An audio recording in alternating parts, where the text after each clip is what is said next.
नमस्कार। तेलंगाना राज्य सरकार का टी-सेट चैनल में हिंदी अध्यापक भर्ती परीक्षा हेतु मार्गदर्शन कार्यक्रम में आपका स्वागत है। इस भर्ती परीक्षा के अंतर्गत निर्धारित पाठ्यक्रम जो दिया गया है, इसमें कंटेंट भाग के अंतर्गत तीसरी इकाई जो है हिंदी साहित्य के विधाएं। तो विधाओं के अंतर्गत मित्रों ध्यान दीजिएगा कि कई प्रकार की विधाएं हैं। कहानी, निबंध, उपन्यास, एकांकी, नाटक, इस प्रकार। तो प्रस्तुत कार्यक्रम के माध्यम से हम विस्तार से जानेंगे, जानकारी प्राप्त करेंगे उपन्यास का विकास। तो विकास के अंतर्गत मित्रों ध्यान दीजिएगा कि एक महत्वपूर्ण विधा है हिंदी साहित्य के इतिहास के अंतर्गत। ये जो उपन्यास है, उपन्यास का आविर्भाव जो है 19वीं शती के अंतिम दौर में हुआ है मित्रों। तो उसके बाद उपन्यास में जो कथा वस्तु है, मानव जीवन की संपूर्णता का चित्रण होता है।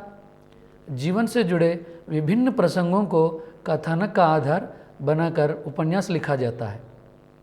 तो उपन्यास गद्य साहित्य की एक प्रमुख विधा के रूप में मानते हैं विद्वान। तो इससे तात्पर्य क्या है?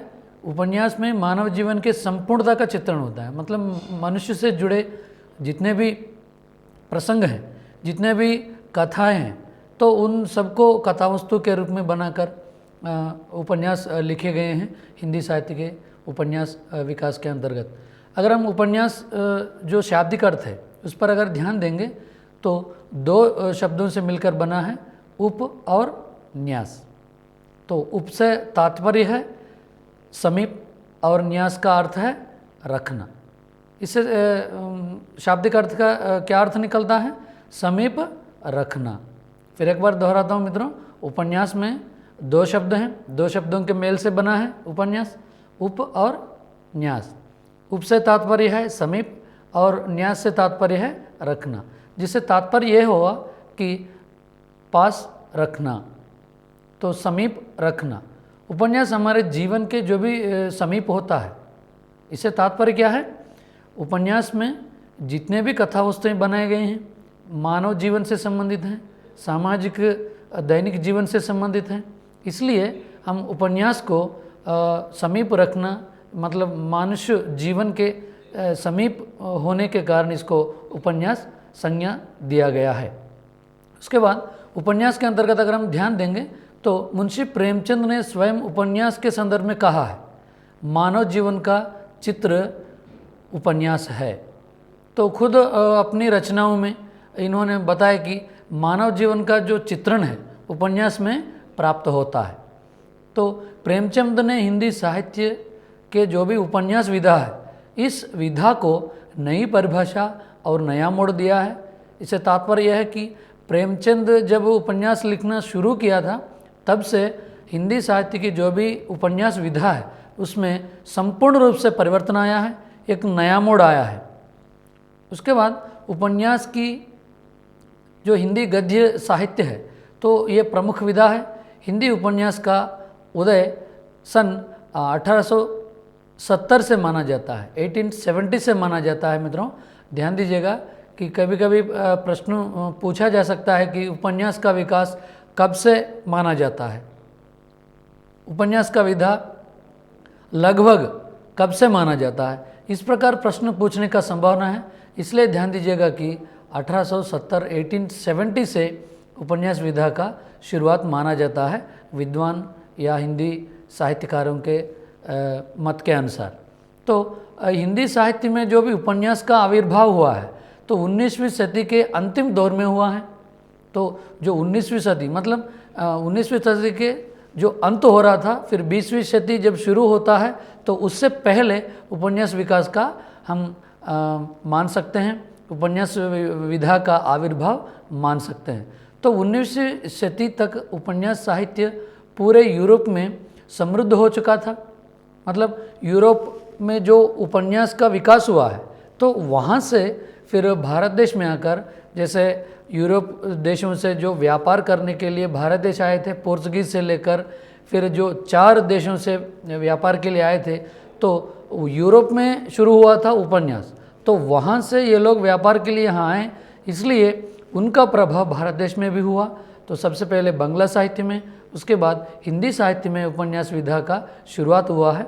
तो इसलिए हम ये मान सकते हैं कि 19वीं शती तक उपन्यास साहित्य पूरे यूरोप में समृद्ध हो चुका था। मतलब पूरे यूरोप में 20वीं शती तक, 19वीं शती शुरुआत तक शुरू हुआ था, तो उसके बाद 19वीं शती अंत तक भारत देश में आया है। तो इस तरह मानकर चलिएगा कि आप, क्योंकि शुरुआत जो है यूरोप है।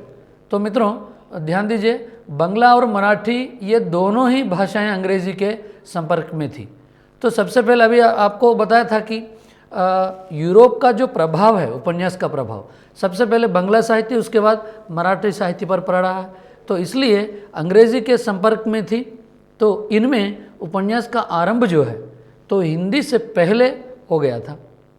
तो ध्यान दीजिए मित्रों यहाँ, क्योंकि हिंदी साहित्य में जो उपन्यास विधा है, उपन्यास विधा से पहले, हिंदी में शुरू होने से पहले सबसे पहले ध्यान दीजिएगा कि बांग्ला साहित्य पर पड़ा है उसका प्रभाव।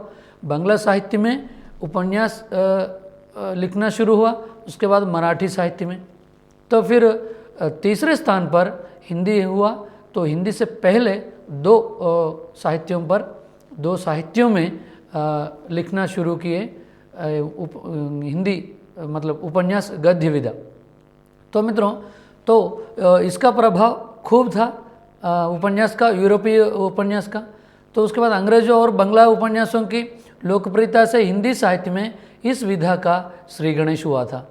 तो अंग्रेजी और बांग्ला उपन्यासों की लोकप्रियता से सबसे ज़्यादा लोकप्रियता है बांग्ला साहित्य का। तो उसके बाद मित्रों हिंदी साहित्य में इस विधा का श्री गणेश हुआ है बांग्ला साहित्य के बाद। बांग्ला साहित्य प्रभाव फिर हिंदी साहित्य पर पड़ा है, इसलिए हिंदी साहित्य में गद्य साहित्य विधा का श्री गणेश मतलब शुरुआत, आरंभ माना जाता है विद्वानों द्वारा। तो मित्रों ध्यान दीजिए कि प्रश्न बन सकता है कि सबसे पहले उपन्यास विधा का प्रभाव किस साहित्य पर पड़ा है, तो बांग्ला साहित्य पर।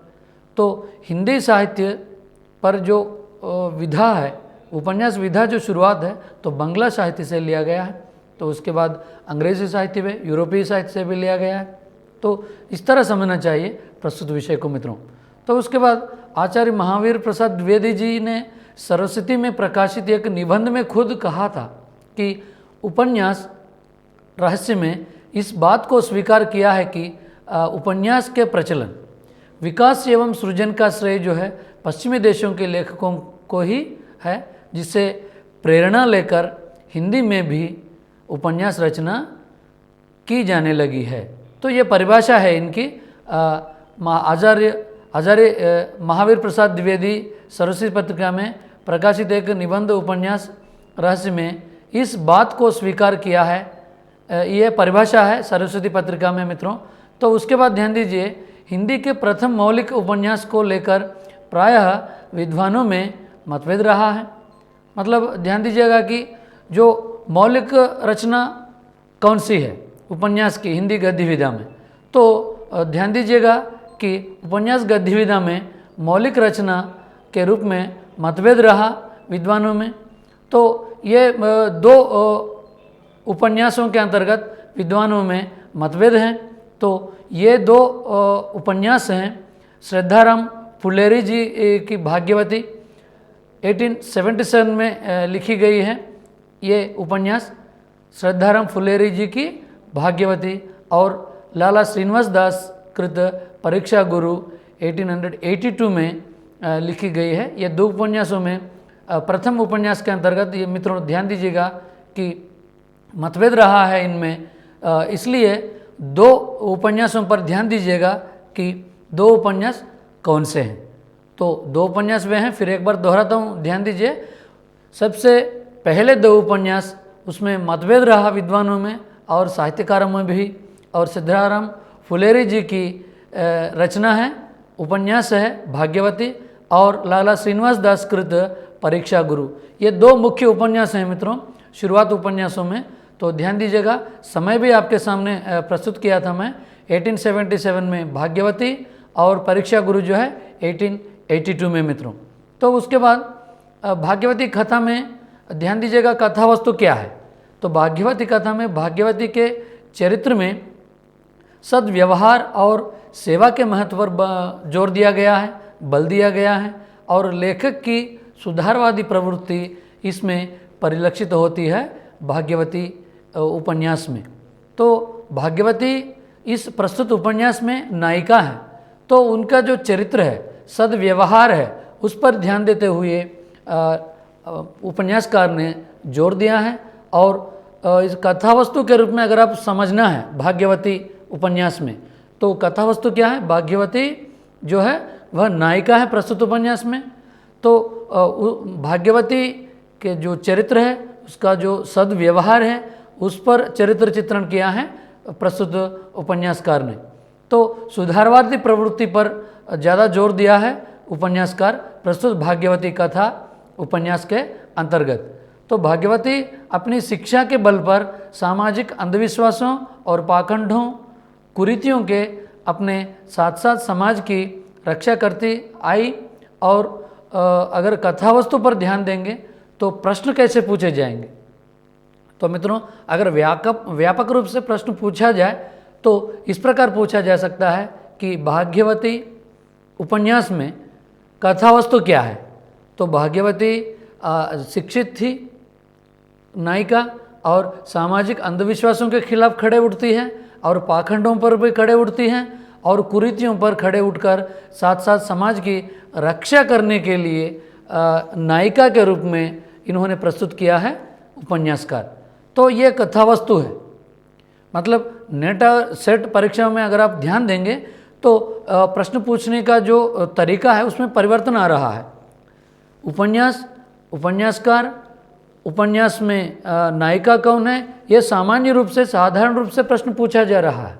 अगर आप गहन रूप में जाएंगे तो कथावस्तु के अंतर्गत आप जाएंगे तो मित्रों, कथावस्तु में क्या है? नायिका किसके लिए लड़ती है, नायिका का व्यवहार क्या है, उसका चरित्र क्या है, उसका व्यवहार क्या है, इस पर ध्यान देते हुए हम इस उपन्यास को समझना होगा। तभी मित्रों प्रश्न कैसे भी पूछा जाए, चाहे अनुप्रयुक्त पूछा जाए या आपको गहन रूप से पूछा जाए, नकारात्मक प्रश्न पूछा जाए या सकारात्मक प्रश्न पूछा जाए या जोड़ी दिया जाए, हल कर सकते हैं मित्रों। तो कभी कभी प्रश्न पूछने में भी परिवर्तन आ रहा है। जैसे कोई कथन दिया जाता है, मतलब कोई पात्र द्वारा कही गई बात को एक पंक्ति में दिया जाता है, तो ये पंक्ति किस पात्र का है? यह बहुत व्यापक है। कब इस प्रश्न का हल करेंगे आप? जब इस उपन्यास को जब पढ़ेंगे, मुख्य मुख्य बिंदु कौन, सबसे पहले कितने पात्र हैं, तो उस उपन्यास में या कहानी को लीजिए आप, कहानी में कौन इस कथन को कहे हैं, मतलब वार्तालाप में जब इन्वर्टेड कॉमास में जो जिया जाता है कहानीकार द्वारा या उपन्यासकार द्वारा, तो उस इन्वर्टेड कॉमास में जो कथन दिया गया है, जो पंक्ति दी गई है, तो उस पंक्ति को याद रखना होगा। तो आगे चलकर उदाहरण के तौर पर एक या दो आपके सामने प्रस्तुत करूंगा मित्रों। तो इस प्रकार जो प्रस्तुत भाग्यवती में तो नायिका द्वारा कही गई कोई बात है, तो उस बात को देकर ये किस पात्र का है, तो किस उपन्यास से संबंधित ये कथन है, तो इस प्रकार पूछने का संभावना है मित्रों। आगे बढ़ेंगे यह इस उपन्यास के अंतर्गत। उसके बाद ध्यान देंगे परीक्षा गुरु के द्वारा समकालीन मध्यवर्गीय समाज और उसकी समस्याओं को चित्रित किया गया है परीक्षा गुरु के उपन्यास के अंतर्गत मित्रों। तो समकालीन मध्यम वर्गीय जो समाज है, समाज के अंतर्गत जो समस्याएं हैं समाज में, उस समस्याओं को लेकर चरित्र चित्रण किया गया है परीक्षा गुरु, जो दूसरा उपन्यास आपको बताया था शुरुआती उपन्यासों के अंतर्गत। तो यहाँ भारतीय सभ्यता एवं संस्कृति को श्रेष्ठ प्रमाणित करते हुए उपदेश वृत्ति का आधार ग्रहण किया गया है परीक्षा गुरु उपन्यास के अंतर्गत। मतलब क्या है? परीक्षा गुरु में कथावस्तु क्या है? भारतीय सभ्यता एवं संस्कृति का श्रेष्ठ प्रमाणित किया गया है परीक्षा गुरु के अंतर्गत। तो उपन्यासकार जो है परीक्षा गुरु में मध्यम वर्गीय समाज, उसके साथ साथ समाज में जो समस्याएं हैं और भारतीय सभ्यता और संस्कृति है, उसका श्रेष्ठतम जो लक्षण है, विशेषताएं हैं भारतीय संस्कृति की, तो इन संस्कृतियों से संबंधित जो विशेषताएं हैं उस पर जोर देते हुए मित्रों प्रस्तुत किया है परीक्षा गुरु उपन्यास के अंतर्गत। तो अधिकांश विद्वान जो हैं हिंदी का प्रथम उपन्यास के रूप में मानते हैं। तो परीक्षा गुरु को लेकर भी मतभेद रहा। तो प्रथम उपन्यास के रूप में ये लोग मानते हैं। कहानीकार, साहित्यकार हो या उपन्यासकार हो, विद्वान हो मित्रों, परीक्षा गुरु को अधिकांश लोग परीक्षा गुरु को ही मानते हैं। ध्यान दीजिएगा, परीक्षा गुरु प्रथम उपन्यास के रूप में कई लोग मानते हैं। परीक्षा गुरु में कथा वस्तु क्या है, भारतीय सभ्यता, भारतीय संस्कृति का श्रेष्ठतम बताया गया है और समाज में जो भी समस्याएं हैं, समस्याओं पर भी ध्यान दिया गया है उपन्यासकार द्वारा। तो उसके साथ साथ उपन्यास विकास के अंतर्गत हम आगे बढ़ेंगे मित्रों। परीक्षा गुरु के बाद जो रामचंद्र शुक्ल जी हैं, हिंदी साहित्य का इतिहास पुस्तक में श्रीनिवास दास के परीक्षा गुरु को हिंदी का प्रथम उपन्यास मानते हैं। तो प्रथम उपन्यास के रूप में मानने वालों में सबसे पहले नंबर पर आएंगे आचार्य रामचंद्र शुक्ल जी। अपनी जो पुस्तक है हिंदी साहित्य का इतिहास में बताया कि परीक्षा गुरु जो है हिंदी साहित्य का इतिहास का प्रथम उपन्यास है। तो हिंदी उपन्यास के क्षेत्र में क्रांतिकारी परिवर्तन आधार पर उपन्यास के विकास क्रम को 4 वर्गों में बांटा जा सकता है।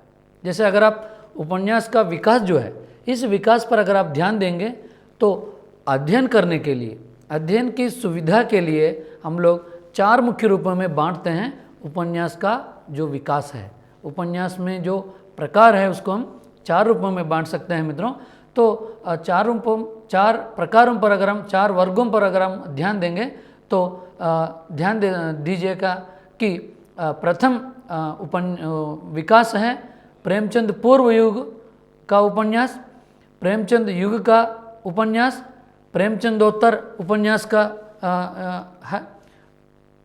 युग का उपन्यास, समकालीन उपन्यास। तो इस प्रकार अगर आप ध्यान देंगे, फिर एक बार दोहराता हूँ मित्रों, प्रेमचंद पूर्व युग का उपन्यास सबसे पहले नंबर पर आएंगे।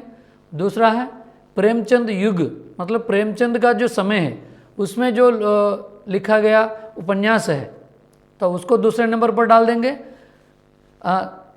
प्रेमचंदोत्तर युग का उपन्यास, तो मित्रों प्रेमचंदोत्तर उपन्यास मतलब प्रेमचंद के बाद, प्रेमचंद का जो निधन हुआ है उसके बाद जो उपन्यास लिखे गए हैं तो उस पर ध्यान देंगे तो वहाँ कुछ रचनाएं प्राप्त होंगे। उसके बाद चौथा है समकालीन उपन्यास। इस प्रकार हम लोग 4 रूपों में बांट सकते हैं। मुख्य रूप से हम पहले जो 3 हैं उसके बारे में हम लोग जानकारी प्राप्त करेंगे। सबसे पहला नंबर पर है उपन्यास, प्रेमचंद पूर्व युग का उपन्यास साहित्य पर अगर आप ध्यान देंगे तो प्रेमचंद पूर्व युग के उपन्यासों के उद्देश्य की दृष्टि से 2 भागों में रखा जा सकता है प्रेमचंद पूर्व साहित्य को। प्रेमचंद पूर्व युग का उपन्यास साहित्य शुद्ध मनोरंजन उपन्यास, मनोरंजन के साथ सुधारवादी भावना से संबंधित उपन्यास। इस प्रकार मित्रों प्रेमचंद पूर्व युग उपन्यासों पर अगर आप ध्यान देंगे तो यहाँ मित्रों शुद्ध मनोरंजन, मनोरंजन के साथ सुधारवादी भावना, इस प्रकार पहले नंबर पर जो प्रेमचंद पूर्व युग है उसको 2 उपभागों में विभाजित कर सकते हैं। शुद्ध मनोरंजन, उसके बाद मनोरंजन के साथ सुधारवादी भावना, ये 2 मुख्य बिंदु हैं मित्रों। उसके बाद ध्यान देंगे तो तत्कालीन सामाजिक वास्तविकताओं का वर्णन करते हुए संदेश प्रधान सामाजिक उपन्यासों की रचना की गई है। प्रस्तुत उपन्यासों की मतलब प्रेमचंद पूर्व जो शुरुआती उपन्यास हैं, तो इन उपन्यासों का कथा वस्तु क्या है, तत्कालीन सामाजिक वास्तविकताओं का वर्णन किया गया है। तो उसके बाद ध्यान दीजिए संदेश प्रदान, मतलब संदेश प्रदान सामाजिक उपन्यासों की रचना की गई है। मतलब समझने के लिए उपन्यास विकास के अंतर्गत प्रेमचंद पूर्व, मतलब प्रेमचंद को क्यों मान रहे हैं हम लोग केंद्र बिंदु के रूप में, क्योंकि उनका श्रेष्ठतम साहित्य उपन्यास साहित्य उपलब्ध है। तो इसलिए अध्ययन करने के लिए और अत्यंत सरल रूप से समझने के लिए विद्वान या साहित्यकार जो हैं उपन्यास विकास क्रम, विकास वर्ग को प्रेमचंद को केंद्र बिंदु में रखकर, मतलब प्रेमचंद पूर्व, प्रेमचंद का जो समय है, प्रेमचंद युग, प्रेमचंद के बाद जो समय दिया गया है उसको लेकर ये लोग विद्वान लोग इसको बांटा है। तो इसलिए प्रेमचंद पूर्व उपन्यास पर अगर ध्यान देंगे तो कथावस्तु क्या है, तत्कालीन सामाजिक वास्तविकताओं का वर्णन करते हुए संदेश प्रधान सामाजिक उपन्यासों की रचना की गई है इस संदर्भ में। तो इस तरह समझना चाहिए प्रेमचंद पूर्व उपन्यासों के कथा वस्तु के अंतर्गत। तो आगे बढ़ेंगे मित्रों, इन उपन्यासों के कथानक में समस्याओं के साथ साथ समाधान भी दिया गया है। मतलब जो भी उपन्यास प्रेमचंद पूर्व लिखे गए हैं तो इन उपन्यासों में कथानक में समस्याओं के साथ साथ समाधान भी बताया गया है। मतलब कोई उपन्यास में मुख्य कथावस्तु कोई एक समस्या को लेकर उपन्यास लिखा गया है, उसमें फिर समाधान क्या है, समस्या बताया गया है। अंत में मतलब उपन्यास के अंतिम दौर में निष्कर्ष के रूप में उपन्यासकार समाधान भी बताया है प्रेमचंद पूर्व उपन्यास साहित्य के अंतर्गत उपन्यासों में कथा वस्तु के अंतर्गत। इस तरह समझना चाहिए। तो उसके बाद ध्यान दीजिए मित्रों, प्रेमचंद पूर्व युग के उपन्यासों भावुकता आदर्श भारतीय आदर्श को प्रस्तुत किया गया है। मतलब प्रेमचंद पूर्व जो साहित्य प्राप्त होता है हमको, तो इस साहित्य में मित्रों भावुकता है, उसके साथ साथ आदर्श भी है कथा वस्तु के अंतर्गत। फिर भारतीय आदर्श को भी प्रस्तुत किया गया है प्रेमचंद पूर्व उपन्यासों के अंतर्गत। तो उसके बाद ध्यान दीजिए मित्रों, शुद्ध मनोरंजन प्रधान उपन्यासों में तिलस्मी, अय्यारी तथा जासूसी उपन्यास शामिल होते हैं। जैसे प्रेमचंद पूर्व युग उपन्यासों को हम दो रूपों में बांटा है, पहले इससे पहले उप विभाजन बताया था आप लोगों को। तो मनोरंजन एक उप विभाजन है, उसके साथ साथ शुद्ध मनोरंजन प्रधान उपन्यासों के अंतर्गत तिलस्मी, अय्यारी तथा जासूसी उपन्यास शामिल हैं। मतलब जासूसी से संबंधित क्या है, जैसे हम इसको इस तरह समझना चाहिए, तेलुगु में भी गूढ़ाचारी जो कहते हैं तो उसको हम जासूसी कहेंगे, मतलब एजेंट, अंग्रेजी में एजेंट। तो उसके बाद तिलस्मी अय्यारी, मतलब उसमें मंत्रों से संबंधित, जैसे माय से संबंधित, इस प्रकार वो तिलस्मी अय्यारी को अय्यारी कथा वस्तु से संबंधित अन्य उपन्यास लिखी गई है। तो मित्रों ध्यान दीजिएगा कि यहाँ दो मुख्य बिंदु हैं, यहाँ मनोरंजन के बाद तिलस्मी अय्यारी और जासूसी से संबंधित उपन्यास इस प्रेमचंद पूर्व युग के अंतर्गत प्रस्तुत किए गए हैं। तो ध्यान दीजिए, सुधारवादी भावना से युक्त उपन्यासों में सामाजिक तथा ऐतिहासिक उपन्यासों को रखा गया है। जैसे कुछ उपन्यास ऐसे हैं सुधारवादी भावना से युक्त हैं, इस तरह के उपन्यासों में सामाजिक और ऐतिहासिक उपन्यासों को रखा जाता है मित्रों। तो ध्यान दीजिएगा कि सुधारवादी भावना से जो युक्त उपन्यास हैं उसमें सामाजिक तथा ऐतिहासिक उपन्यासों को रखा जाता है मुख्य रूप से प्रेमचंद पूर्व उपन्यास की कोटि में। तो हिंदी उपन्यासों का प्रथम युग जो है भाग्यवती के रचना काल, जो आपको बताया था 1877 ईस्वी से आरंभ होता है। तो उपन्यासों का जो प्रथम युग है, आरंभ काल है, रचना काल भाग्यवती कथा से शुरू होता है। इसका समय जो है आपके सामने प्रस्तुत किया है 1877 ईस्वी। तो उसके बाद ध्यान दीजिए, इस युग में जासूसी और तिलस्मी उपन्यास लिखे गए जिनका उद्देश्य मनोरंजन था। पाठक बड़े शौक के साथ ऐसे उपन्यासों को पढ़ते थे। तो मित्रों ध्यान दीजिए, यहाँ जासूसी और तिलस्मी उपन्यास लिखे गए हैं इस युग के अंतर्गत। उपन्यास का शुरुआत अगर पूछा जाए भाग्यवती से शुरू होता है, भाग्यवती कथा जो उपन्यास है वहाँ से शुरुआत है। तो उसके बाद प्रथम रचना के रूप में आचार्य रामचंद्र शुक्ल जी परीक्षा गुरु को मानते हैं। तो पाठक बड़े शौक से पढ़ते थे जासूसी और तिलस्मी से संबंधित उपन्यासों को। तो मित्रों तो ध्यान दीजिएगा कि जो 1977 है शुरुआत भाग्यवती कथा रचना काल, जो 1877 अर्थात 1977 से मानना चाहिए ये भाग्यवती कथा से प्रेमचंद पूर्व युग उपन्यास का शुरुआत। यहाँ प्रश्न बन सकता है मित्रों, हिंदी उपन्यासों का प्रथम युग भाग्यवती कथा के 1877 से जो शुरुआत है, इससे संबंधित भी प्रश्न पूछा जा सकता है। शुरुआत युग क्या है, प्रथम युग क्या है हिंदी उपन्यासों का। तो ध्यान दीजिएगा कि अगर रचना पूछा जाए, भाग्यवती कथा को चयन करना होता है विकल्प को।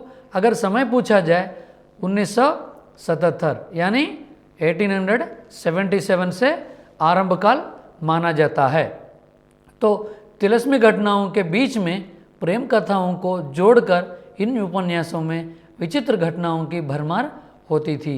विचित्र घटनाओं का प्रयोग, विचित्र घटनाओं से संबंधित खूब कथा वस्तु को लेकर कई उपन्यास लिखे गए थे प्रेमचंद पूर्व युग के उपन्यास साहित्य के अंतर्गत।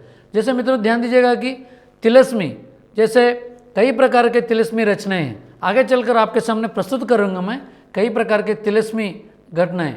जैसे मृगनयनी, इससे पहले दूरदर्शन टीवी चैनल में भी प्रस्तुत हुआ था, प्रसारित हुआ था मृगनयनी, वो तिलिस्मी रचना है। तो ध्यान दीजिएगा इस प्रकार रचनाओं में प्रेम कथाओं को भी जोड़कर मित्रों कई उपन्यास लिखे गए हैं। तो इस प्रकार प्रेम कथा और तिलिस्मी दोनों को पाठक जो हैं बहुत खूब पढ़ते थे, खूब प्रचलन होता था। इस प्रकार के जो भी साहित्य है, उपन्यास साहित्य, तो इस साहित्य को बहुत आदर होता था, बहुत सम्मान मिलता था उस समय।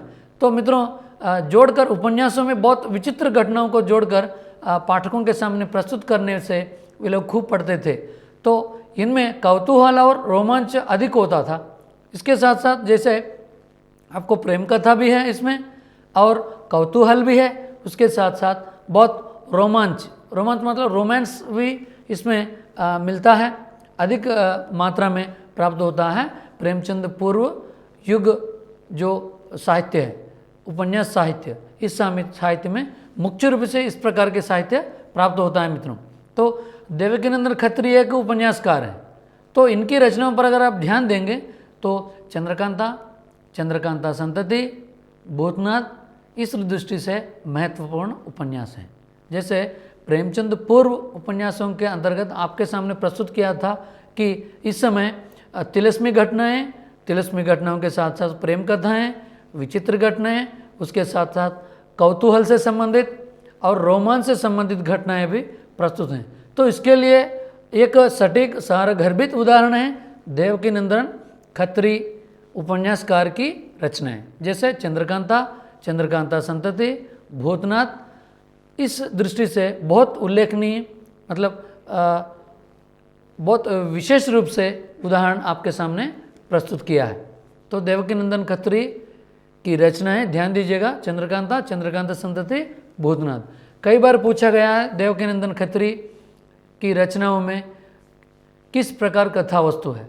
चंद्रकांता संतति में कथा वस्तु के रूप में क्या प्रस्तुत किया गया है, चंद्रकांता संतति में क्या प्रस्तुत किया गया है, क्या है, तिलिस्मी, प्रेम कथा और रोमांच और कौतूहल से संबंधित भी कथा वस्तु के रूप में प्रस्तुत किया गया है देवकीनंदन खत्री द्वारा लिखी गई रचनाओं में या उनके उपन्यासों में। तो गोपाल राम गहमरी और एक उपन्यासकार हैं। अगर इनकी रचनाओं पर ध्यान देंगे तो अद्भुत लाश, गुप्तचर, बेकसूर की फांसी आदि इनकी रचनाएं हैं। तो इनकी रचनाओं में भी जासूसी, तिलिस्मी और एयारी के तत्व प्राप्त होते हैं। फिर एक बार दोहराता हूँ मित्रों, उपन्यासकार नाम क्या है, गोपाल राम गहमरी है उपन्यासकार। तो इनकी रचनाएं हैं अद्भुत लाश, गुप्तचर, बेकसूर की फांसी। तो इनकी 3 मुख्य रचनाएं हैं। तो इन रचनाओं में मित्रों जासूसी है और उसके साथ साथ तिलिस्मी हैं, फिर एयारी भी हैं। तो ये 3 मुख्य बिंदु है इनकी रचनाओं में। तो उसके बाद किशोरीलाल गोस्वामी कृत तिलिस्मी शीश महल, मतलब तिलिस्मी को लेकर ही इनको ने उपन्यास लिखा है। उसके बाद रामलाल वर्मा कृत पुतली महल इसी कोटि के उपन्यास हैं। तो रामलाल वर्मा का पुतली महल जासूसी और तिलिस्मी, एयारी और प्रेम कथा, कौतूहल आदि इनके रचनाओं में मुख्य रूप से प्राप्त होते हैं। तो उसके बाद ध्यान दीजिएगा कि ऐतिहासिक उपन्यासों की रचना भी की गई है प्रेमचंद पूर्व उपन्यासों के अंतर्गत। जैसे आप लोग ध्यान दीजिएगा मित्रों, प्रेमचंद पूर्व उपन्यासों में मुख्य कथा वस्तु क्या है? तिलस्मी, एयारी, जासूसी, कौतूहल, प्रेम कथा, सामाजिक समस्याएं, इस प्रकार प्रस्तुत है। तो उसके साथ साथ मित्रों ऐतिहासिक उपन्यास भी हैं। तो भारतीय इतिहास से संबंधित अतीत से कथा वस्तु का चयन किया गया है। तो इस संदर्भ में अगर आप ध्यान देंगे तो इतिहास और कल्पना के समन्वय द्वारा इन कथाओं को नया रूप दिया गया है ऐतिहासिक उपन्यासों के अंतर्गत। तो मित्रों यहाँ ऐतिहासिक उपन्यासों के अंतर्गत अगर आप ध्यान देंगे तो उपन्यासकारों में मुख्य रूप से किशोरीलाल गोस्वामी हमको उदाहरण के तौर पर देख सकते हैं, आदर्श रमणी, हृदय हारिणी, ताराबाई, रजिया, पन्नाबाई और लखनऊ की कब्र आदि जो हैं। जैसे प्रेमचंद पूर्व उपन्यासों के अंतर्गत आपको बताया था कि जासूसी, एयारी, तिलस्मी और प्रेम कथा से संबंधित सामाजिक समस्याएं, यहाँ से शुरुआत हुई हैं सामाजिक समस्याएं। उसके बाद मित्रों ध्यान दीजिएगा कि ऐतिहासिक उपन्यास भी हैं प्रेमचंद पूर्व युग के उपन्यासों के अंतर्गत। उदाहरण के तौर पर आपको बताया था कि किशोरीलाल गोस्वामी, आदर्श रमणी, हृदय हारिणी, ताराबाई, रजिया, पन्नाबाई, लखनऊ की कब्र आदि जो हैं इनसे लिखित ऐतिहासिक रचनाएं हैं। ध्यान दीजिएगा कि जासूसी, एयारी, तिलस्मी के लिए अलग उपन्यासकार हैं मित्रों। तो फिर यहाँ ऐतिहासिक के लिए बहुत उल्लेखनीय उपन्यासकार हैं किशोरीलाल गोस्वामी। ध्यान दीजिएगा कि कथा वस्तु क्या है, कथा वस्तु के आधार पर आप लोग अलग विभाजन करते जाइएगा। जासूसी, तिलस्मी के लिए अलग उपन्यासकार हैं, ऐतिहासिक के लिए किशोरीलाल जैसे अलग उपन्यासकार हैं। तो उनकी रचनाओं पर अगर आप ध्यान देंगे तो आपके सामने प्रस्तुत किया था ये उपन्यास आएंगे। इस तरह समझना चाहिए कि ऐतिहासिक उपन्यासों के अंतर्गत इस युग में बांग्ला, मराठी और अंग्रेजी के उपन्यासों के अनुवाद भी हुआ है। अनुवाद के संदर्भ में अगर आप ध्यान देंगे तो इस प्रकार उपन्यास भी अनुवाद हुए हैं। जैसे अगर आप ध्यान दीजिए मित्रों, TRT जो निर्धारित पाठ्यक्रम है, कंटेंट में आपको अंतिम इकाई जो है अनुवाद से संबंधित है।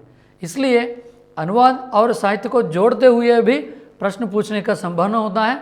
जैसे किस प्रकार के रचनाएं अनुवाद हुआ है, भारतीय साहित्य से अनुवाद हिंदी में, फिर विदेशी साहित्य से हिंदी में जो अनुवाद हुई है रचना, इस पर ध्यान देते हुए आगे बढ़ना चाहिए। जैसे अगर आप उपन्यासों के संदर्भ में समझना है तो बांग्ला और मराठी दो उपन्यास अंग्रेजी उपन्यासों के अनुवाद भी हुए हैं हिंदी साहित्य उपन्यासों के अंतर्गत मित्रों। जैसे यहाँ आप ध्यान दीजिएगा कि लज्जाराम मेहता, राधाकृष्ण दास, रूपनारायण पांडे, कार्तिक प्रसाद खत्री आदि ने अन्य भाषाओं के उपन्यासों का हिंदी उपन्यासों में अनुवाद किया है मित्रों। जैसे प्रश्न बन सकता है यहाँ, हिंदी उपन्यासों में अनुवाद के लिए उल्लेखनीय मशहूर उपन्यासकार ये हैं। इस प्रकार प्रश्न बना सकते हैं। तो लज्जाराम मेहता, राधाकृष्ण दास, रूपनारायण पांडे, कार्तिक प्रसाद खत्री, इस प्रकार आपके सामने अनुवाद मतलब उपन्यासों का अनुवाद करने वालों में उल्लेखनीय विभूति रहे हैं। जैसे अंग्रेजी, बांग्ला, मराठी। शुरू में ही कहा था आप लोगों से, यूरोप से भारत देश में आया है 19वीं शताब्दी में, आरंभ में 19वीं शताब्दी के अंतिम दौर पर भारतीय साहित्य में खास करके बांग्ला और मराठी साहित्य पर आया है उपन्यास। उसके बाद बांग्ला, मराठी साहित्य और अंग्रेजी साहित्य से हिंदी उपन्यास में अनुवाद किया है लज्जाराम मेहता, राधाकृष्ण दास, रूपनारायण पांडे, कार्तिक प्रसाद खत्री आदि इसमें अनुवाद किया है हिंदी उपन्यास में। तो प्रेमचंद युग उपन्यासों के अंतर्गत ध्यान देंगे तो प्रेमचंद के आगमन से हिंदी उपन्यास के क्षेत्र में नए युग का सूत्रपात होता है। उपन्यासों को यथार्थ के धरातल पर लाने का श्रेय जो है इस युग में प्रेमचंद उसके साथ साथ अन्य उपन्यासकारों को जाता है। मतलब प्रेमचंद के आगमन से हिंदी उपन्यासों का जो क्षेत्र है, यह क्षेत्र जो है नए युग का सूत्रपात होता है। मित्रों, उपन्यासों को यथार्थ के धरातल पर लाने का श्रेय जो है सबसे ज़्यादा हमको प्रेमचंद जी हैं। प्रेमचंद जी के बाद अन्य उपन्यासकारों को भी जाता है यह श्रेय। उसके बाद ध्यान दीजिए, प्रेमचंद ने सामाजिक कुरीतियों, राष्ट्रीय भावनाओं, ग्रामीण जीवन की समस्याओं आदि का यथार्थ चित्रण किया है अपने उपन्यासों में। मतलब अगर प्रेमचंद जी आगे चलकर हम चर्चा करेंगे, जानकारी प्राप्त करेंगे प्रेमचंद के उपन्यासों के अंतर्गत एक एक उपन्यास को लेकर, तो इनके उपन्यासों का कथा वस्तु जो है सामाजिक कुरीतियों, राष्ट्रीय भावनाओं, ग्रामीण जीवन की समस्याएं आदि। तो यह युग जो है उपन्यासों का प्रौढ़ युग कहा जाता है। मतलब प्रेमचंद युग जब शुरू होता है, मतलब प्रेमचंद जी जब उपन्यास लिखना शुरू किए थे, यह प्रौढ़ युग कहा जाता है हिंदी उपन्यास के अंतर्गत। जब इन्होंने उपन्यास लिखना शुरू किए हैं, शुरू करने के बाद उच्च कोटि का उपन्यास साहित्य हमारे सामने प्रस्तुत हुआ है। इसलिए विद्वान और हिंदी साहित्यकार जो हैं इस प्रस्तुत प्रेमचंद युग को प्रौढ़ युग कहा है विद्वान। तो इस क्षेत्र में प्रेमचंद का योगदान बहुमूल्य है। इस युग को प्रेमचंद युग कहते हैं।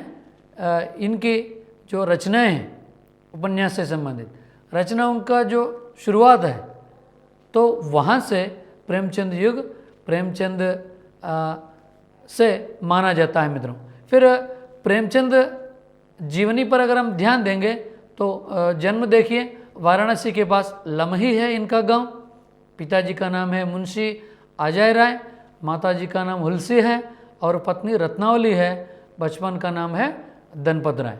फिर ध्यान दीजिए, इनका समय है साहित्य से संबंधित समय 1901 से संबंधित 1905 तक नवाब राय नाम से उर्दू में रचना लिखते थे। तो इनकी पहली रचना है, पहला उपन्यास है असरारे माँ आविद। तो पहली रचना है आवाब, ये खल पत्रिका में छपी है प्रस्तुत रचना। ध्यान दीजिए मित्रों, इस विषय को लेकर प्रस्तुत प्रेमचंद से संबंधित प्रेमचंद की रचनाएं हैं। शुरुआती रचनाओं के संदर्भ में प्रश्न पूछने का संभावना होता है। शुरुआती रचना का नाम क्या है? असरारे माँ आविद। कौन सी भाषा में लिखी गई रचना है? उर्दू भाषा में लिखी गई रचना है। तो किस पत्रिका में छपी है? आवाब, ये खल नाम से एक पत्र है, इस पत्रिका में यह रचना छपी है। तो 1901 से लेकर 1905 तक इनकी रचनाएं छपी हैं। प्रस्तुत आवाब ये कल, आवाब ये कल पत्रिका में छपी है शुरुआती उर्दू रचनाएं। शुरुआती उर्दू रचना का नाम क्या है? असरारे माँ आविद। तो यह शुरुआती रचना है प्रेमचंद की। उसके बाद दूसरी रचना है शुरुआती उर्दू रचना सोजे वतन। उर्दू में लिखा गया कहानी संग्रह को अंग्रेज सरकार ने जब्त किया था। तो जब्त करने के बाद 500 प्रतियां जो हैं जलाए थे अंग्रेज सरकार। सोजे वतन का समय है 1907, यानी 1907 माना जाता है सोजे वतन का समय। भाषा क्या है? उर्दू है। उर्दू में लिखी गई कहानी संग्रह है। तो अंग्रेज सरकार ने जब्त किया है। जब्त करके 500 प्रतियां, जो मुद्रित 500 प्रतियां हैं, उसको जलाए थे प्रेमचंद की दूसरी रचना को। तो उसके बाद 1907 से प्रेमचंद नाम से लिखते थे। तो शुरू में नाम बताया था, आप लोगों के सामने प्रस्तुत किया था। नवाब राय नाम से इन्होंने रचना लिखना शुरू किए थे। तो नवाब राय इनका उपनाम है रचना के अंतर्गत शुरू का। उसके बाद इन्होंने दूसरा नाम से लिखना शुरू किए थे, वह नाम है प्रेमचंद। तो प्रेमचंद नाम से 1907 से रचना लिखना शुरू किए थे। तो प्रेमचंद नाम मुंशी दयाराम नारायण निगम ने दिया था। प्रेमचंद नाम रखिए, प्रेमचंद नाम से आप रचना लिखना शुरू कीजिए। तो कौन दिए हैं प्रेमचंद नाम? मुंशी दयाराम नारायण निगम। नाम फिर एक बार दोहराऊंगा, मुंशी दयाराम नारायण निगम। तो 1907 में नाम दिया गया है। तो इस विषय को लेकर कई प्रश्न आ सकते हैं। तो प्रेमचंद नाम से कब से लिखना शुरू किए थे? 1907 से। फिर प्रेमचंद नाम कौन दिए थे प्रेमचंद को? तो मुंशी दयाराम नारायण निगम ने दिया था। तो ये प्रश्न है उदाहरण के लिए आपके सामने मित्रों। तो ध्यान दीजिएगा कि दयाराम नारायण निगम जमाना पत्रिका के संपादक थे। तो इसलिए इनकी जो रचनाएं हैं जमाना पत्रिका में छपते थे। तो प्रेमचंद की प्रारंभिक कहानियां जो हैं इनकी पत्रिका में छपी थी।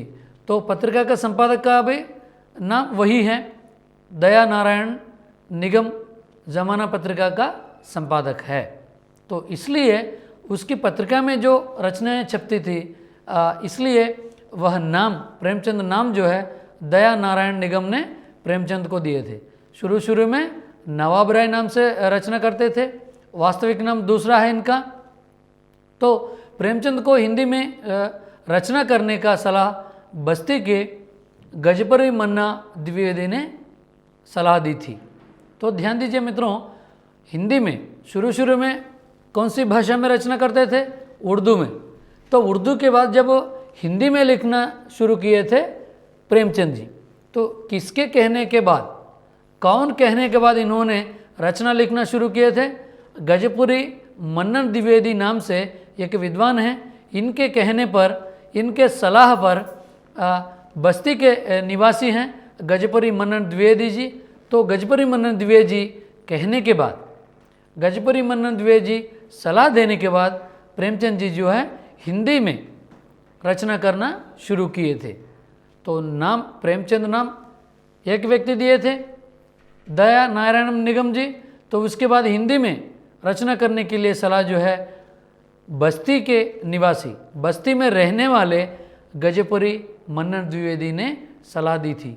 इसलिए प्रेमचंद जी हिंदी में रचनाएं लिखना शुरू किए थे। उसके बाद हम ध्यान देंगे तीसरा, हम खुरमाओ हम सबाओ। तीसरी रचना है इनकी, 1907 उर्दू उपन्यास है, प्रेमा नाम से अनुवाद किया गया है हिंदी में। फिर मित्रों इनकी तीसरी उर्दू रचना है हम खुरमाओ हम सबाब। मतलब रचना का नाम देखते ही आपको मालूम होना चाहिए कि उर्दू रचना है। समय क्या है? 1907 1907। तो यह हम खुरमाओ हम सबाब रचना जो है हिंदी में अनुवाद किया गया है प्रेमा नाम से। ध्यान दीजिएगा, हम खुरमाओ हम सबाब रचना किस नाम से हिंदी में अनुवाद किया गया है? प्रेमा नाम से अनुवाद किया गया है। तो तीसरी उर्दू रचना क्या है? हम खुरमाओ हम सबाब। समय क्या है? 1907 है। तो हम खुरमाओ हम सबाब किस भाषा में लिखा गया उपन्यास है, लिखी गई रचना है? तो उर्दू में। तो उसके बाद चौथा रचना है कृष्णा। तो पांचवा देखिए रूठी रानी। रूठी रानी इसकी पांचवी रचना है प्रेमचंद जी की। तो ऐसा ऐतिहासिक उर्दू उपन्यास है रूठी रानी। तो इसमें रानी मानेद की प्रेम कथा का वर्णन मिलता है। मतलब मानेद राज्य है, मानेद राज्य की एक रानी है, रानी की जो प्रेम कथा है उसमें जो व्याकुलता है, प्रेम से संबंधित जो उसके मन में भाव है उसको प्रकट किए थे रूठी रानी कथा में। तो पांचवा उपन्यास है, पांचवी रचना है प्रेमचंद जी की रूठी रानी रचना। तो उसके बाद ध्यान दीजिएगा कि छठवां गोयश आफियत इनकी पांचवी रचना है। 1912 यानी 1912 में उर्दू में रचित उपन्यास है। तो इस सत्र में प्रेमाश्रम नाम से हिंदी में अनुवाद किया गया था प्रस्तुत उपन्यास। ध्यान दीजिएगा, गोयश आफियत जो है उर्दू उपन्यास है, 1912 1912 में छपी है उपन्यास। तो उसके बाद इस उपन्यास को अनुवाद किया गया है प्रेमाश्रम नाम से। तो ध्यान दीजिएगा, प्रश्न बन सकते हैं प्रेमाश्रम किस रचना का अनुवाद रूप है? तो गोयश आफियत है। गोयश आफियत को किस नाम से अनुवाद किया गया है? प्रेमाश्रम नाम से अनुवाद किया गया है। 1912 में किस रचना को अनुवाद किया गया है? गोया शाफियत। इस प्रकार मित्रों तमाम सारे किसी रूप में प्रश्न पूछने का संभावना होता है मित्रों परीक्षा में। जैसे आपको ये मालूम होना चाहिए कि रचनाओं का क्रम, कालक्रम अनुसार क्रम याद होना चाहिए। जैसे 6वीं रचना है गोयश आफियत उर्दू 1912, याद रखिएगा। उसी सत्र में हिंदी में भी अनुवाद किया गया है प्रेमाश्रम नाम से। तो ये 4 मुख्य बिंदु प्रस्तुत रचना को लेकर याद रखना होगा, समझना होगा मित्रों। तो ध्यान दीजिएगा 7वां बाजार ए हुस्न। तो बाजार ए हुस्न जो है उर्दू रचना है, 7वीं रचना। तो 1918 यानी 1918 में खुद सेवा सदन नाम से अनुवाद किया था प्रेमचंद ने। यह हिंदी में पहला अनुवाद है प्रेमचंद जी का। तो ध्यान दीजिए खुद इन्होंने अनुवाद किया है बाजार ए हुस्न उर्दू उपन्यास को सेवा सदन नाम से 1918 में। सेवा सदन बहुत उल्लेखनीय उपन्यास है प्रेमचंद जी का। इसके बाद हम ध्यान देंगे 8वीं रचना जलवाए निसार। तो जलवाए निसार उर्दू रचना जो है वरदान नाम से हिंदी में अनुवाद किया गया है। तो इस प्रकार ध्यान दीजिएगा कि मूल रचना उर्दू का क्या है, फिर हिंदी में अनुवाद करने के बाद उसका नाम क्या दिया गया है। तो इस तरह प्रेमचंद जी के जो भी उर्दू रचनाएं हैं उसको किस नाम से हिंदी में अनुवाद किया गया है। तो मित्रों इस तरह एक सूची बनाइएगा आप लोग। सूची बनाते हुए उसको समझते हुए अगर आप लिखेंगे, जोड़ी भी दिया जाता है क्रम में, फिर उसके बाद जोड़ी बनाकर सही विकल्प का चयन करना होता है मित्रों। तो सेवा सदन जो है मित्रों कथा वस्तु पर अगर हम ध्यान देंगे तो बनारस में वेश्या जीवन की समस्या का चित्रण किया गया था। मतलब हमको परीक्षाओं में कथा वस्तु भी पूछा जा सकता है।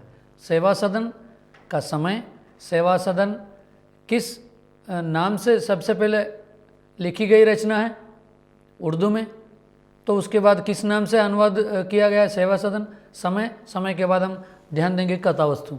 कथा वस्तु क्या है? बनारस में वेश्या जीवन की समस्या जो है उसको चित्रण करते हुए लिखी गई रचना है प्रेमचंद द्वारा। तो उसके बाद आगे बढ़ेंगे। यथार्थवादी उपन्यासों का आरंभ प्रेमचंद के सेवा सदन से शुरू होता है। आदर्शोन्मुख यथार्थवाद को अपनाकर उपन्यास रचना 1918 यानी 1918 में की है प्रेमचंद जी। मतलब यथार्थवादी उपन्यास का शुरुआत जो है सेवा सदन से ही शुरू होता है। सेवा सदन का जो समय है वहाँ से ही शुरू होता है। प्रश्न बन सकता है मित्रों, ध्यान दीजिए। तो यथार्थवादी उपन्यास किस सत्र से, यथार्थवादी रचनाओं का समय क्या है? तो 1918। तो किस रचना के द्वारा यथार्थवादी उपन्यासों का आरंभ किया गया है? तो इस प्रकार पूछने का संभावना है प्रश्न मित्रों। तो ध्यान दीजिए सेवा सदन में अगर पात्रों पर ध्यान देंगे तो नायिका है सुमन है इसमें प्रस्तुत उपन्यास में। सुमन का पति जो है गजाधर है। मतलब पात्रों का नाम भी याद होना चाहिए मित्रों। तो सुमन के पिता का नाम है कृष्णचंद उमानाथ हैं। फिर अन्य पात्र भी देखेंगे सेवा सदन में। वकील है इसमें प्रस्तुत उपन्यास में पद्म सिंह शर्मा। उसके बाद सुमन की एक बहन है सदन नाम से है। फिर और एक पात्र है भोली। भोली जो है वेश्या के मुखिया स्त्री है। मतलब शुरू में भी आपको बताया था कि सेवा सदन का कथा वस्तु क्या है मित्रों? वेश्या जीवन से संबंधित। वाराणसी में वेश्या जीवन से संबंधित। तो वेश्या से संबंधित जो मुखिया स्त्री है उसका नाम है भोली। फिर घटनास्थल है लखीमपुर।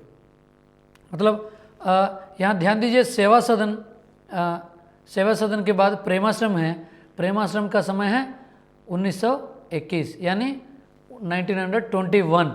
तो इसका प्रेमाश्रम का कथा वस्तु है। कथा वस्तु के अंदर घटनास्थल पर अगर हम ध्यान देंगे तो घटनास्थल है लखीमपुर है। तो प्रश्न पूछा जा सकता है प्रेमाश्रम उपन्यास के अंतर्गत घटनास्थल क्या है? लखीमपुर। तो लखीमपुर किस उपन्यास से संबंधित है? लखीमपुर किस उपन्यास से संबंधित है? तो प्रेमाश्रम से संबंधित है। तो इस प्रकार प्रश्न बन सकते हैं प्रेमाश्रम को लेकर। विषय वस्तु पर अगर आप ध्यान देंगे, क्या है? भारतीय कृषक जीवन से जुड़ी समस्याओं को दर्शाया है प्रेमचंद ने प्रस्तुत प्रेमाश्रम उपन्यास में। तो भारतीय कृषक जीवन से जुड़ी जो भी समस्याएं होती हैं, तो उन समस्याओं को दर्शाया है प्रेमाश्रम उपन्यास के अंतर्गत। तो मित्रों ध्यान दीजिए, यहाँ विषय वस्तु में महाजनों और जमींदारों का अत्याचार भी प्रस्तुत किया गया है प्रस्तुत प्रेमाश्रम में। मतलब प्रेमाश्रम में भारतीय कृषक जीवन से जुड़ी समस्याएं, उसके साथ साथ महाजनों और जमींदारों का अत्याचार। जैसे उस समय जो जमींदार महाजन होते थे, ऋण देते थे उस समय के किसानों को, तो उनसे संबंधित, महाजनों से संबंधित भी उनके जो अत्याचार हैं वह भी प्रस्तुत किया गया है। तो उसके बाद प्रेमाश्रम में अगर पात्रों पर ध्यान देंगे तो नायक है बलराम, उसके बाद नायक के पिता का नाम है मनोहर है। तो खलपात्र है इसमें जमींदार, ज्ञानशेखर नाम से है। तो खलपात्र मतलब क्या है? विलन कह सकते हैं। तो ये जमींदार ज्ञानशेखर जो हैं बलराज को कई समस्याएं देते हैं, तो उन समस्याओं से बलराज जो है बाहर निकलता है। तो इसका वर्णन प्रेमचंद ने प्रस्तुत प्रेमाश्रम उपन्यास में प्रस्तुत किया है। तो उसके बाद ध्यान दीजिए, पात्रों में गायत्री है और एक पात्र ज्ञानशंकर की साली है, और एक पात्र है प्रेमशंकर। प्रेमशंकर जो है ज्ञानशंकर का भाई है, ये अमेरिका में रहता है। तो ध्यान दीजिए मित्रों, यहाँ गायत्री इस उपन्यास को रामविलास शर्मा ने हिंदी का पहला हीरोइक उपन्यास कहा था। ध्यान दीजिए मित्रों, रामविलास शर्मा ने क्या कहा है प्रस्तुत प्रेमाश्रम उपन्यास को लेकर? हीरोइक उपन्यास कहा है। तो प्रेमाश्रम को किसने हीरोइक उपन्यास कहा है? कौन कहा है? रामविलास शर्मा ने कहा है हीरोइक उपन्यास के रूप में। उसके बाद ध्यान दीजिए मित्रों, यहाँ उपन्यास के अंतर्गत फिर ध्यान देंगे रंगभूमि और एक रचना है, इसका समय दिया गया है 1924। अगर आप विषय वस्तु पर ध्यान देंगे, इसका घटनास्थल है काशी के पास पांडेयपुर है। मित्रों काशी जो प्रदेश है ये बार बार आ रहा है, मित्रों बार बार आ रहा है काशी। ये काशी जो है प्रेमचंद जी का जन्मस्थान से संबंधित है। फिर कई रचनाओं में कई रचनाओं को कथा वस्तु के अंतर्गत घटनास्थल के रूप में भी हम काशी भी देख रहे हैं, काशी के पास गांव देख रहे हैं। इसलिए ध्यान दीजिएगा कि काशी कितने प्रकार के रचनाओं में प्रस्ताव किया गया है, काशी के पास कितने प्रकार के रचनाकारों का जन्मस्थल है। तो इस पर ध्यान दीजिएगा कि यहाँ विषय वस्तु के अंतर्गत जो रंगभूमि है, विषय वस्तु है काशी है, काशी के पास पांडेयपुर एक गांव है, उसमें घटित घटना को लेकर प्रस्तुत रचना का कथा वस्तु बनाया है प्रेमचंद जी ने रंगभूमि के अंतर्गत। तो इसमें क्या है? औद्योगिक सभ्यता को केंद्र में रखकर लिखा गया रचना है। क्या है? औद्योगिक सभ्यता को लेकर रचना की गई है रंगभूमि के अंतर्गत। फिर ध्यान देंगे मित्रों आगे चलकर रंगभूमि में पात्रों पे ध्यान देंगे। नायक है सूरदास, अंधा किसान है, अंधा दलित किसान है। उसके बाद इसमें भी कलपात्र है, कलपात्र कई कलपात्र हैं, जैसे जान एक है। उसके बाद भरत सिंह तालुकेदार है वो। उसके बाद क्लर्क है अंग्रेजी हाकिम। विनय भरत सिंह का पुत्र है। तो मित्रों विनय भरत सिंह का पुत्र है, तो नायक है, अत्यंत उल्लेखनीय है। नायक का नाम है सूरदास, अंधा दलित किसान है रंगभूमि के अंतर्गत। मित्रों तो यहाँ ध्यान दीजिएगा कि मित्रों जो भी हम उपन्यास विकास के अंतर्गत ये जो प्रस्तुत किया है, इस तरह समझ लीजिएगा कि रंगभूमि को तो हम उपन्यास क्रम के अंतर्गत शुरुआत वर्ग है, प्रेमचंद पूर्व उपन्यास, उसके पर ध्यान दिए और जानकारी प्राप्त किए। फिर दूसरा है प्रेमचंद युग के अंतर्गत हम लोग जानकारी प्राप्त कर रहे थे। फिर हम प्रस्तुत विषय को यहाँ ख़त्म करेंगे, फिर अन्य विषय के साथ दूसरे कार्यक्रम में दूसरे विषय के साथ आपके सामने प्रस्तुत होंगे। इस कार्यक्रम से संबंधित आप लोग फीडबैक दे सकते हैं। पुराने कार्यक्रम को YouTube के माध्यम से आप लोग डाउनलोड कर सकते हैं। फिर आपके सूचना चाहिए हमको, इससे बेहतर कार्यक्रम आपके सामने प्रस्तुत करेंगे। तब तक के लिए मित्रों, नमस्कार।